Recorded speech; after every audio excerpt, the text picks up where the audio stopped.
ప్రభుత్వం వచ్చి ఎన్ని సంవత్సరాలు అవుతుంది? 2 సంవత్సరాలు అవుతుంది. ఈ 2 సంవత్సరాల్లో కూటమి ప్రభుత్వం చేసినది ఏముంది చెప్పండి. నిన్నగాక మొన్న మన గుంటూరులో 21వ వార్డులో 21వ వార్డులో మల్లెల వెంకటరమణమూర్తి అనే వ్యక్తి ఒక pipe line, water pipe line దగ్గర చిన్న విషయం, అది వాటర్ పైప్ లైన్ అంటే అది జస్ట్ చిన్న విషయం.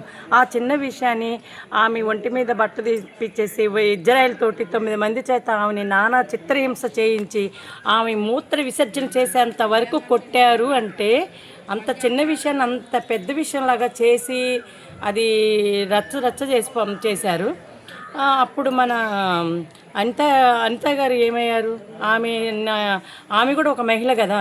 సాటి మహిళను అంత చిత్రహింస చేసి సీసీ కెమెరాలు బయట తీసిన తర్వాత 15వ తారీఖు నాడు జరిగిన విషయాన్ని 17వ తారీఖు వరకు 16 సాయంత్రం కాడ నుంచి 17వ తారీఖు వరకు బయటికి రాలేదు. అంటే మన పోలీస్ డిపార్ట్మెంట్ అనిత గారు ఏం చేస్తున్నారు? ఎక్కడున్నారు?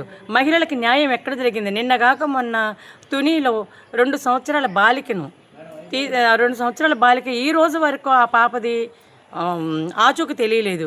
ఏమైంది? ఈ కూటమి ప్రభుత్వం ఏం చేస్తుంది? కళ్ళు మూసుకుంటుందా ఏంటి కూటమి ప్రభుత్వం? నిన్న మొన్నటి మన విజయవాడ కృష్ణలంకలో వెంకట సాయి కృష్ణ అనే కుర్రోడిని హత్య చేస్తే చంపేస్తే తన తల్లి ఆవేదన మీరందరూ చూసే ఉంటారు కదా.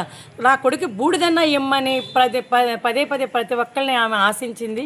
కానీ దానికి కూడా సమాధానం ఈ రోజు వరకు దొరకలేదు. మన కూటమి ప్రభుత్వం కానీ ఈ ప్రభుత్వాలు ఏం చేస్తున్నాయి? కళ్ళు మూసుకున్నాయా? ఇంత క్రితం జరిగింది కదా, సుగాలి ప్రీతి అనే అమ్మాయిని